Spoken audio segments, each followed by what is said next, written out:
Yep, thanks for joining us, everyone. Uh, Click back to the little avatar photos there. So I am Bruno Albert, one of our senior solutions engineers, working primarily within the industrial space, manufacturing, engineering, etc. Been with ShareFile for a little over 9 years now. Cord? Hey, my name is Cord. I'm a customer success engineer. I primarily work with the financial sector and government, education, and healthcare. And I've been with ShareFile for about 6 years now. All right, so that's who we are. And we want to also take a moment just to thank everyone for joining us today. One of our primary goals as customer success and solutions engineers is to make sure that you are in fact successful and are comfortable and effective using the tool and using it to the fullest extent that would benefit you. So with that in mind, ShareFile's got a ton of features under the hood for management and admin and reporting and all facets of adopting this tool, maybe more than what you're used to. So we appreciate you taking the time to further that usage, that involvement, and really get the most out of this. Our goal is to make this helpful for you and clear and to enable you to be more effective with it. So with that being said, our agenda for today, we will visit upon each of these topics: admin settings, user management, and folder management. That being said, let's demo. So I'm going to use one of our demonstration ShareFile accounts for the Acme Corporation. It stands for a company manufacturing everything. And as you can see, if you're not already familiar with this, ShareFile does support single sign-on. So we've got Okta queued up here as our single sign-on identity provider. Of course, if you have something else, Microsoft Entra, formerly known as Azure AD, any of these, um, Okta, Duo, Ping, etc., any SAML 2.0 identity provider will function for single sign-on. So that being said, you may have missed it, but a few months ago, we switched up the authentication flow. And so if you're not already familiar with this, everything starts with the user's email address. There was something different in the past, but just know that now, whether we're talking about an internal employee user of your company that would need single sign-on, or whether you're looking at the login of an external user, a client, partner, vendor, anyone outside the company, first we ask for their email address and we'll identify whether or not they should be routed to single sign-on at that point. Just taking some of the guesswork out of it for the end user and making the system a little bit smarter. And there are some back-end goodies to enhance security that go along with that, but we'll stow that part of it. So first and foremost, looking through admin settings, right? So we sign into ShareFile, we're greeted with our dashboard. Everything's pretty much standard here. We come into settings because this webinar is an admin-focused webinar. And we're greeted with our basic account information, including what's reflected as the company name, our plan type, whether or not we have HIPAA compliance turned on, if you have any HR departments of your company, if you happen to be a healthcare related company, or whether you simply just have company benefits, employee benefits, um, provide insurance for others, deal with anything related to medical claims. Oftentimes we see that in our legal clientele as well. Anything where there's medical information, I encourage you to take the additional step of either enabling HIPAA protection on your account or at least reaching out to your customer success engineer to determine what that would entail for you. It's a very simple process. By and large, the security settings of the platform are unchanged because ShareFile is very, very secure. But if you're subject to HIPAA regulations, you'll want that additional protection of having an executed business associate agreement on file between us and yourself. That is that is the final piece of the HIPAA puzzle to make sure that you actually have the paperwork to back it up. If you have any questions, reach out to your customer service engineer. Also, we can reassign the account owner from here. So if I need to hand over the account to someone else, I log in and click reassign account owner. Very important if I were to be leaving the company or anything like that to make sure that we get that transferred over. And then furthermore, on the right-hand side of this dashboard, we have a summary of our total storage usage, how much we have available, how much is being consumed, and our total license consumption. So how many we have available and how many licenses are being consumed against our account currently. Reminder, this is for internal employees of your company which consume licenses. Those individuals outside of your company with email addresses that do not match your email domain are, except in rare circumstances, considered to be client users. They don't have exactly the same functionality as your employees. We also don't charge any kind of licensing fee for those client users. That being said, now that we're talking about the overall basics, what's my storage look like? What's my license consumption look like? And what kind of main switches do I have flipped on my account? Let's go a little deeper down the rabbit hole into company account info. And the number one most revisited function here for all of our admins across all industries that ShareFile operates in and serves is going to be the reporting tool. So we're going to touch on some of the most common reports and give you a general sense of what the reporting tool does here. We won't go through the line and letter of every single one. We have the documentation available online. So if you have questions that aren't covered in this webinar and that we don't have time to get to in the Q&A, please remember the key terms, ShareFile reporting, and that'll get you with a quick Google exactly where you need to go. But that being said, reports can be generated in two ways. Number one, as an admin in ShareFile, I need to have permission to generate reports or access company reporting. That's something that you can give out to other individuals as well if you are the account owner. So if you have an IT team that maybe doesn't, or maybe some individuals on your IT team or department heads, etc., that don't need to be able to do everything on your account, but you'd like to give reporting permissions, that's something you can assign, and we'll cover that in a little more detail when we get to the user permissions and user management. That being said, when we run reports, we can create them one at a time, or we can even create them on a recurring basis so that once a week, once a month, once a year, we have them automatically run and dropped in a particular folder. So what does that look like? When I click Create a Report, I select my type of report, whether that's going to be usage, i.e. reviewing activity based on an account, the whole account, or a particular folder or particular user, whether that's an access report, out of all the stuff on my account, who can see what? I need an itemized list of that. This goes hand in hand with a lot of regulated industries and may be required for you to maintain your HIPAA compliance based on your specific business. It's not a requirement of ours, but it may be a term of HIPAA. I'm not the expert there, but I do encourage you to review this if that's one of your concerns. Likewise, if access levels change, we want to pull a report on who's moved from being able to see some folders to being able to see more or less, or do different things within those folders, we can pull an access change report.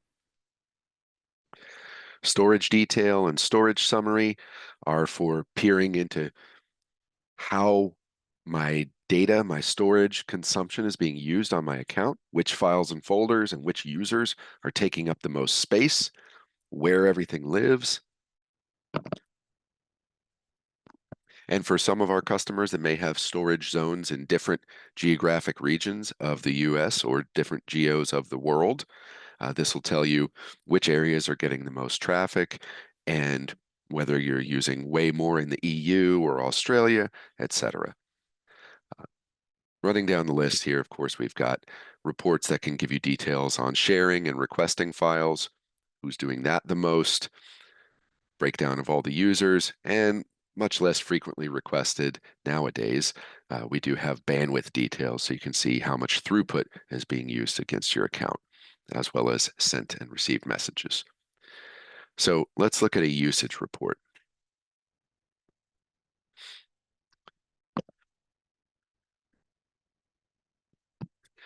Now, reports can go back to the inception of your account, but to keep things manageable and consumable, they can run 90 days at a time.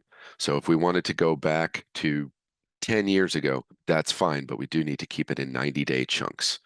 And we can run this based on the entire account, or we can select a particular user or a specific folder within our account.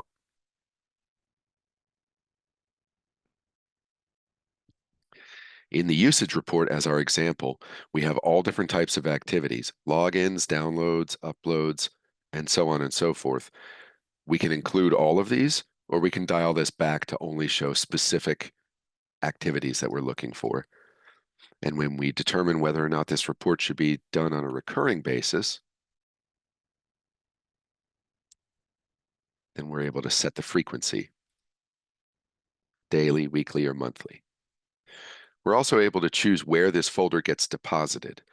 So remembering a moment ago when I mentioned users needing permission to pull reports, let's say you only want to give them very specific reports, but maybe not allow them the rights to come in and pull their own.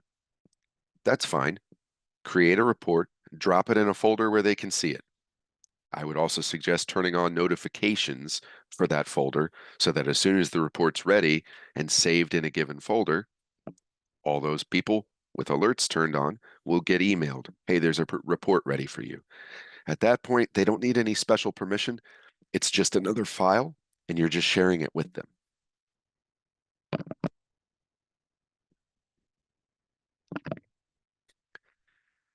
So that's all we're going to cover for now on reporting.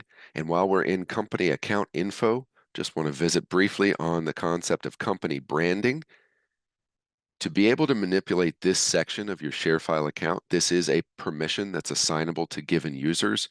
So especially in some of our larger clientele, we do see maybe the marketing department gets permission to edit company branding while not being able to do things like use the reporting tool we just covered, right? If I deal with graphics, matching the colors, uploading the logo in the proper format, etc., you can give me the rights to only do that and nothing more.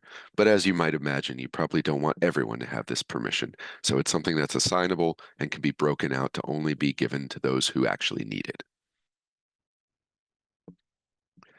Lastly, we will cover the security section before we hand off to Cord.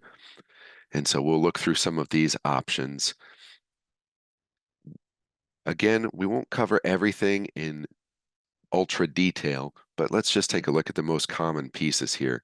Password requirements.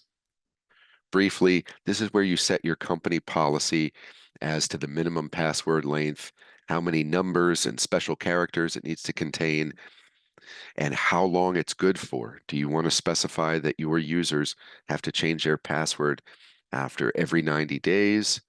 Do you want to specify that it can't be the same as their last 10, 20 passwords, what have you? And then you'll get a summary if you need to communicate this. I want to point out that this is specific to ShareFile's username and password. So if you're an organization that's using ShareFile with single sign-on for your employees, then these password requirements will not affect your employees because they're using your Microsoft credentials, Okta credentials, what have you, to log into ShareFile. It will, however, affect anyone who is not using single sign-on. In that case, in the example I provided, that means that this would affect your clients and their password complexity and history.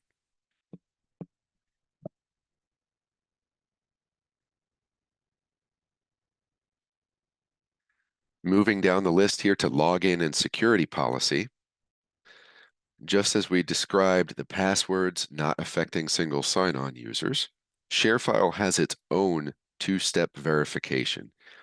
If you haven't seen it or you're not familiar with it, I'm sure you've seen it on another platform somewhere out there in your day-to-day life or work life.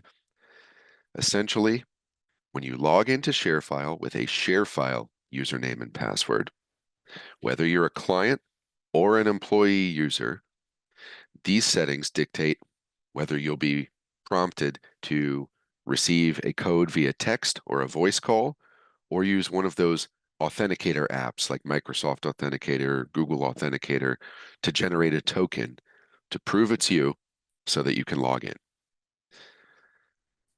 Right now, as it stands against this account, this is not required for any of our users. And so that, from ShareFile's perspective, requires an opt-out waiver. We strongly recommend that you actually turn that on for employees and clients alike. Again, employees coming in through single sign-on, they're not going to see this. That's fine. This only applies when you're not using single sign-on. But I'm sure that your clients will appreciate the additional security with as wacky as the cybersecurity landscape can be today. Moving further down the list here, we've got some newer goodies that you may not have seen if you haven't peered into this in the last couple of months. ShareFile now includes auto threat remediation, which essentially, when an offending user triggers these following scenarios, they will be prompted via email to verify that it's them. We'll send an email to their administrator, probably you, and if need be, lock them out of their account to mitigate any risks. And so we've got the following scenarios turned on. Impossible travel, meaning access from multiple countries within a short span of time. So someone's hopping around the globe in terms of their IP address faster than a plane could fly.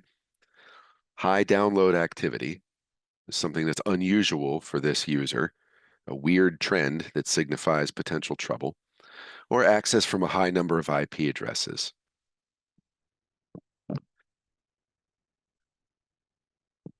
Keep an eye out for the blue save button on many of these panels. We know that some of these will be manipulated maybe more frequently than others.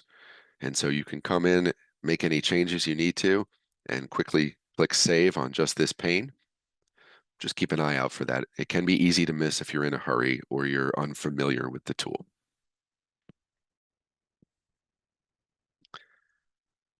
And of course, we have your standard settings that have been around for a long time. How many times a user can log in before they get locked out of their account, how long that lockout lasts for, do you have any custom terms and conditions? If you want your users to agree to your particular disclaimer, etc., prior to accessing ShareFile, but after they log in, please contact us. This is something we can turn on your account. Likewise, we can restrict access to ShareFile to only certain IP addresses or to block certain IP addresses. This is something that you would contact us for as well. We're happy to help you with this.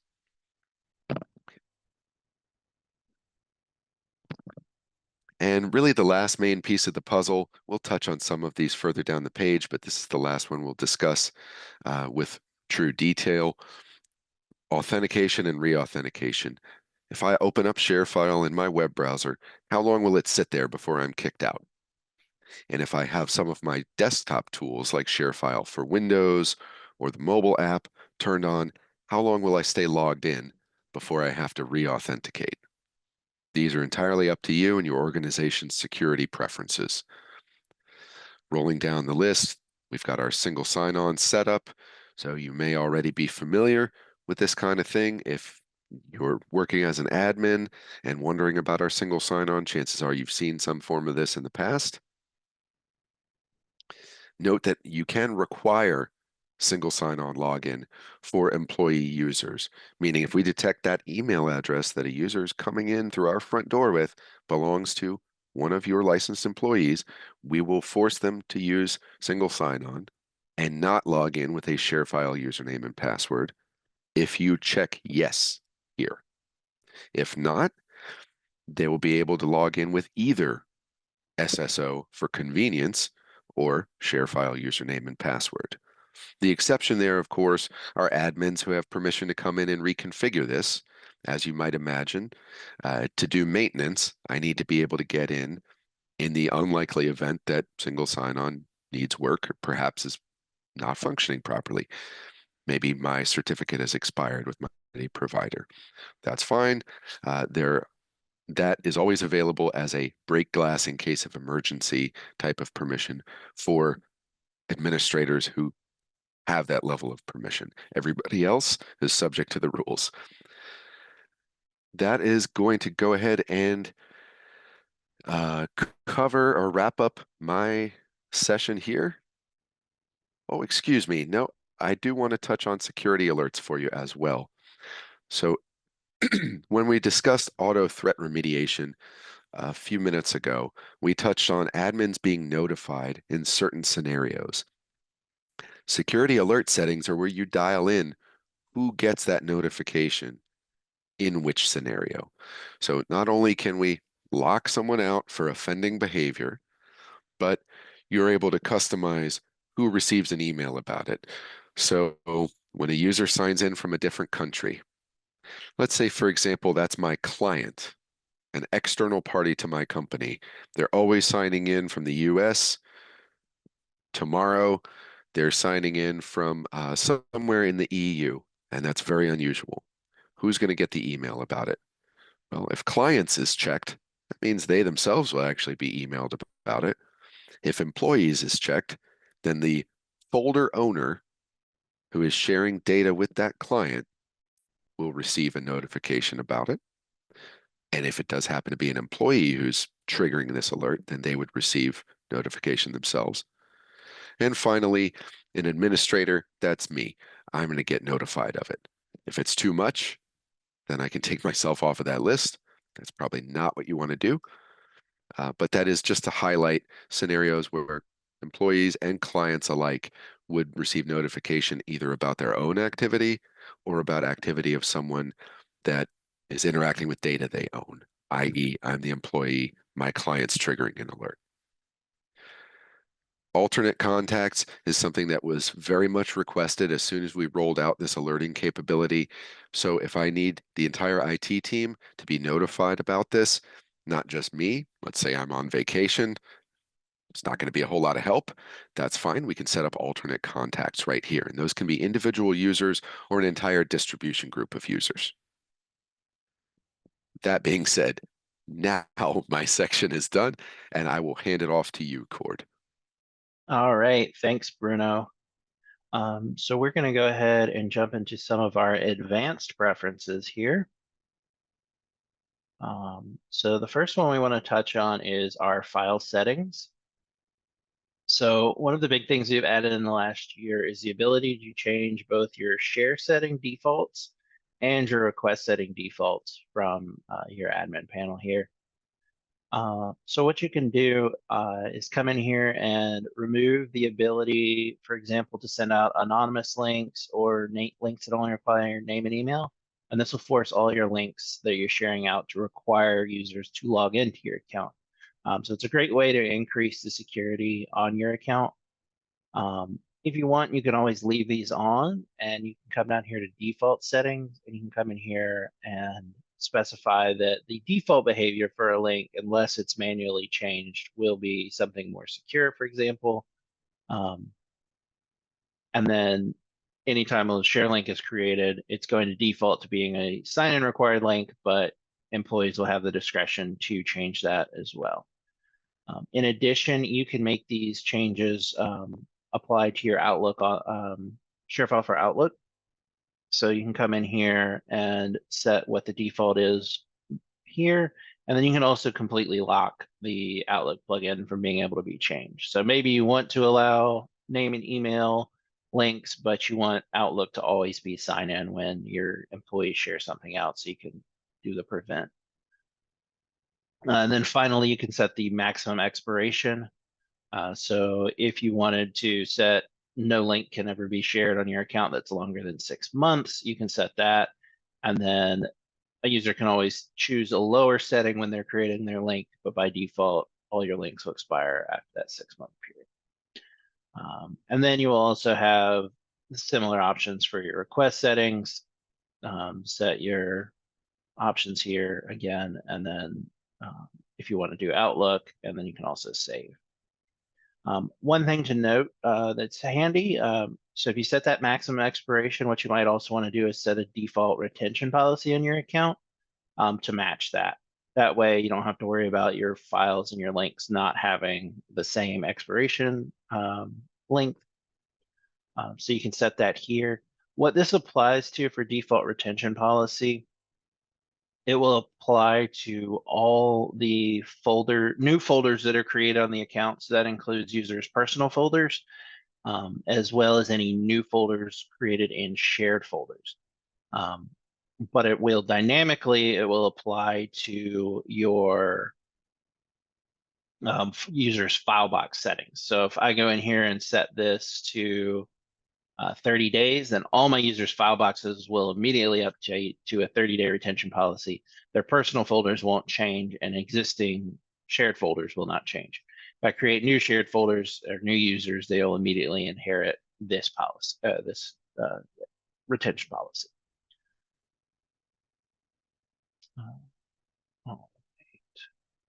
If you want to adjust your sorting on what your folders use, you can do that here. That can also be adjusted manually at the folder level. Same with our versioning. So versioning prevents any of your files from being overwritten when a new version is uploaded. Instead, they will stack up as long as they have the same name and file extension. And then they're in the same location, they will start to stack up. And you can go back in and find the old version if something does get mistakenly uploaded that erases data. Then we have our watermark. So on links, or if you have a VDR account, you can set it on folders. You can apply watermarks to files for anybody that just has view only. So if you create a share link that's a view only share link, you can apply a watermark, and you can come in here and set if you want to add additional options here on what that watermark actually says. If for whatever reason you want to limit how much data your users have, you have your storage quota here. So you can limit that data. This is particularly useful if you have on-prem data. So you don't want to overload your storage with people just dropping tons of stuff in there. You could always set a limit here. And then we have our editing.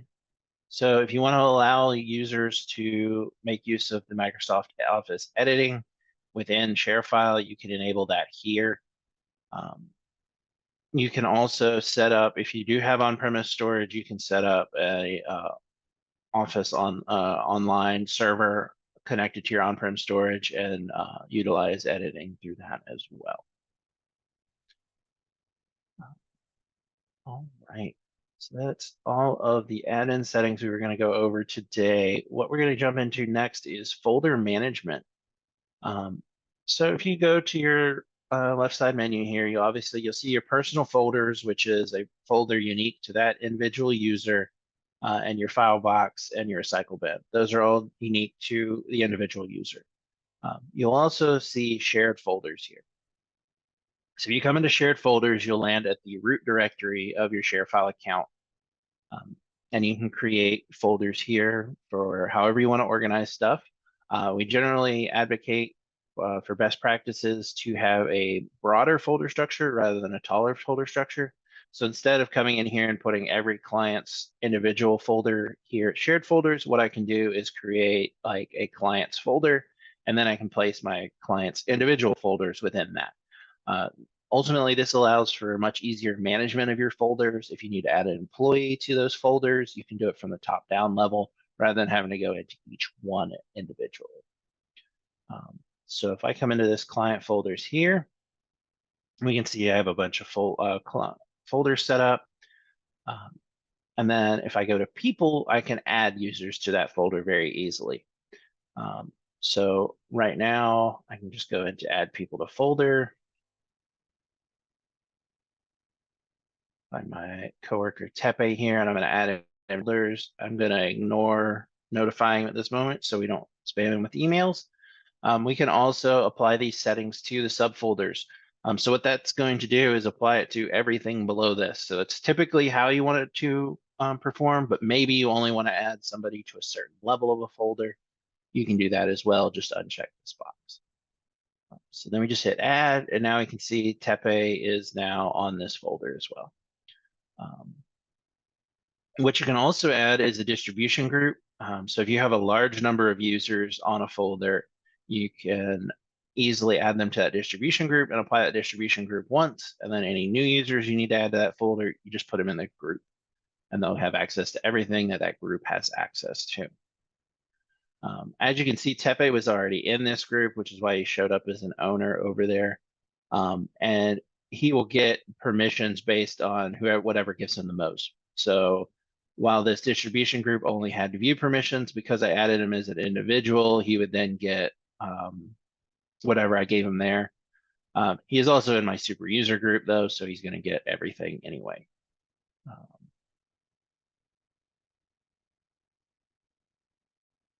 So some other options here, if you go up to advanced folder set or more options and then edit advanced folder settings, and we come in here, we can see a lot more options. So here you can manually edit the file versioning different from the account defaults, as well as the sort order and the file retention policy. If you want, you can also apply a folder expiration date on a folder basis. This will actually delete the folder on a specific date. So if at the end of the year you need your folder to be deleted for whatever reason, you can come in here and set that and it'll just delete the whole folder at that time. File retention only removes files, not folders. And if you want, you can also apply folder templates. So if you have a specific folder, so I'll go into this one here. This one should already have one applied, but we can go ahead and remove it here. So as it has a folder template, if you come in here, it has all these folders automatically set up. So it has these 2022 folder. It easily allows you to apply a folder structure to a folder that you want to have that folder template set up. All you have to do is use a folder template and then choose which one you want and just hit save, and then it creates those folders automatically. So it saves a lot of time if you're doing a lot of client folders or project folders, and they're all going to have that same folder structure to start out with.